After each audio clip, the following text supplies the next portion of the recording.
Hello, everybody. It is Matt, and it is Sinful Sunday, and I am back at you with yet another review. Before I roll on to any of that, I want to wish each and every one of you a great morning, evening, dawn, day, or dusk, all that lovely stuff, because life really is too short as is. Do me a really huge favor and like, share, and subscribe. I love seeing your beautiful faces when you are here. I know I'm here an awful lot, but I have an awful lot on my plate to review. And one last little tidbit of information. Please check out the description box. I give you a bigger bite of every single movie of every single day. I give you your brief synopsis, your starring cast, your director, your runtime of the cut I am watching. Today I got you a link for a trailer, a link for where you can watch it for free, and if you decide you can help support Matt's Movie Mania and toss me a couple of bucks. Now that I got all that out of the way, let's roll on to the film of the day. And today's is a very interesting one. I'm going to straighten this camera just a pinch. There we go, that's a little better. It's a very interesting one. It is directed by David J. Espinosa. It is from the year 2022, if I remember correctly. Runs at 2 hours and 5 minutes. So it is a little lengthier than what I usually like my movies to run, but it has a nice steady flow, so it keeps you interested throughout. Now, what exactly is this movie? It is none other than Demon Fighter. As far as what it's about a priest named Father Michael, who has a rough around the edges demeanor. He has been through a lot in life. Before he became a priest, he was a career criminal that actually spent time in the pen. Was shanked and eventually finds religion as a way to escape and cope with life. Granted, he is still very rough around the edges. He's a fighter through and through. As a matter of fact, it starts off with a woman who's being mugged by two different men. And he comes in and he beats the hell out of them and sends them packing as he saves her. There's another woman that is mugged by another man that he saves as well. So he is a vigilante of sorts as well on top of all of this. So one day he is going along and he is contacted by a guy named Hank. Hank ends up becoming his partner in crime, basically, his PIC. Him and Hank are quite the duo. I really like the Hank character. I think that actor did a great job with his performance. Hank has informed Father Michael that his good friend Nicholas is now practicing a bizarre religion, that he did some genealogy and he found out that he is directly related to a high priest in this bizarre religion, which happens to deal a lot with witchcraft and demons and everything evil that you can think of.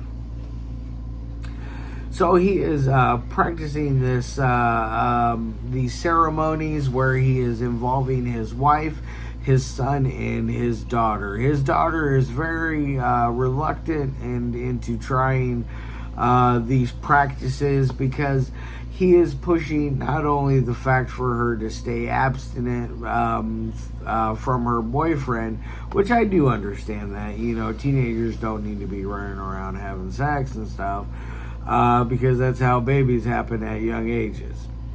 That's neither here nor there. But anyways, he has her practicing abstinence, and he wants her to perform in this ceremony, but not just as a willing bystander, but she also has to be naked to do it. Now, for all of you out there that are looking for nudity, there is zero nudity in this movie. David J. Espinosa films do not depend on things like that to make a great story. And that's what this one has. It has a great story. And so, basically, this dad is doing these deeds, and Father Michael and Hank come over one day to have a little visit with Nicholas and to see what's going on with this. And eventually, it comes down to the point to where even the neighbor stops them on the way out and says things aren't right. Which, by the way, the neighbor and the wife, I really liked them as actors. They played a husband and wife in Love in Quarantine, also from David J. Espinosa, and I believe they were in The Evil Down the Street, Evil That Lives Down the Street, if memory serves me correct. But they were in another film as well, and I've noticed that they are regulars in his films, and I really have grown to enjoy them. And so this neighbor is like, hey, weird stuff's going on. I'm ex-military police, so I know when things are going down and things of that nature. It's a serious guy talk about things that are possibly going on in the house of Nicholas, which I believe the last name was Stark, if memory serves me correctly. So they eventually, Avalon is the daughter. Avalon is basically fighting against her father, and she tells him she is no longer pure of body. She is no longer a virgin. Her and her boyfriend are now engaged. It really delves into another backstory with that, and then Avalon gets a hold of Father Michael and tells him things that are going down at the house again. The father is trying to do this ritual yet again, but things aren't working out as planned, because Father Michael comes along, does a short exorcism on the wife, another one on the son, which the son's was really cool. I thought they really put a lot of effort into all three of the exorcisms. Just to let you know, the wife, the son, and the father. But the father is the biggest one out of them all, because he is the one that is possessed by the strongest demon that is there, and something to do with Abaddon, and not the wrestler Abaddon. Just to let you know, huge fan. Abaddon rocks.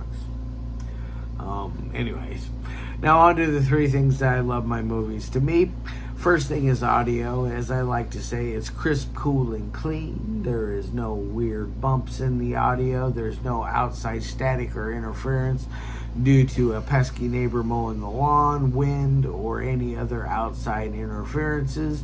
It is very nice. I never once had to rewind and reread or re-listen to what the characters are saying. Excuse me just one moment. Got a tickle in my throat. Excuse me. Now, I'm going to give it a plus on the audio. I feel like it's very good, very professional, very nice sounding. Excuse me. Now on to dialogue. Dialogue is is very heavy, and there's a lot of dialogue here to help fill the story in. Some of it's really good. Some of it gets a little cheesy, but that's okay. It works for what's going on with the story. Especially the parts with filling in backstory, like Father Michael's backstory, the backstory with Avalon and her boyfriend, which I forget his name right now, and then there's a little bit of backstory they fill in on the religion itself, which is kind of interesting. I will admit. So I'm going to give it an A. It's not quite A plus, but it is close. It is very close. Now on to editing. Editing is very nice in this. I feel like it has a nice pace going on. I think it could have been cut by probably about 10 minutes, but then again, you're cut out of that some of those backstories, and those are honestly really needed in my opinion. But there could be places where it could be shaved a little here and there, but it's not a bad thing by any means. So I'm going to give it another A. Now, on to my final score of 1 through 5. I'm going to give this thing a solid 4 out of 5. I really liked it. I think it's one of David's best films that he's made overall. But my favorite that out of all 4 of them that I've reviewed is The Crumbs. The only thing that I have to say now is I'm sad that I am out of David J. Espinosa films to review. This was the final one until next time. Now I hope all of you guys have a fantastic rest of your weekend. I'll be back at you Tuesday with another review. Let's see, this week I got 3 movies lined up for you. If I can squeeze 4, I'll get 4 in there, but it's looking like 3 for next week, 4 for the following week, and then another 3. But anyways, I got lots of stuff to review still. Love all your faces, and as always, peace.